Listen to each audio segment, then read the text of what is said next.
La population itourienne invitée à se désolidariser avec certains leaders communautaires qui ne gèrent qui par déstabiliser les institutions de la République. Ces fameux leaders véhiculent des messages de haine et de division qui versent les communautés dans une violence. Propos du commandant des opérations et gouverneur militaire de l'Itourie à l'issue de la réunion de commandement tenue ce vendredi 15 mars 2024 pour le lieutenant général Lubuyanka Shomodjouni. Tôt ou tard, les auteurs de cette violence en Itourie seront arrêtés par la justice. Ne soyez pas esclaves des individus, s'il vous plaît.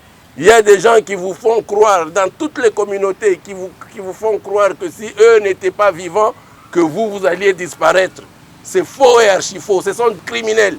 Et ceux qui n'ont pas été condamnés seront condamnés. Et ceux qui ont été condamnés une fois seront condamnés la deuxième fois s'ils répètent leurs actes. Parlant des opérations menées depuis l'instauration de l'état de siège, le numéro 1 de l'Itourie s'est dû satisfait des résultats de gens enregistrés, ce qui a permis le retour de certains déplacés dans leur milieu d'origine en territoire de Djougou et du Roumou. En ce moment où je vous parle, cette opération est en train d'être menée, toujours dans Djougou. Et vous avez vu, après Spider 1, même un peu avant et après, il y avait la paix là-bas. Paix avant. Pour galvaniser et maintenir le cap sécuritaire en ville de Bougna, le commandant des opérations militaires a appelé le membre de l'état-major à rester plus vigilant et proactif au service du peuple souverain primaire. Aussi, il les a invités à suivre à la lettre le plan de la défense et des troubles de la ville de Bougna en vue de répondre à toute éventualité, car selon lui, le maître mot de mer, le commandement, la coordination et la communication, tout ceci concourt rien que pour la sécurisation et la protection de personnes et de leurs biens.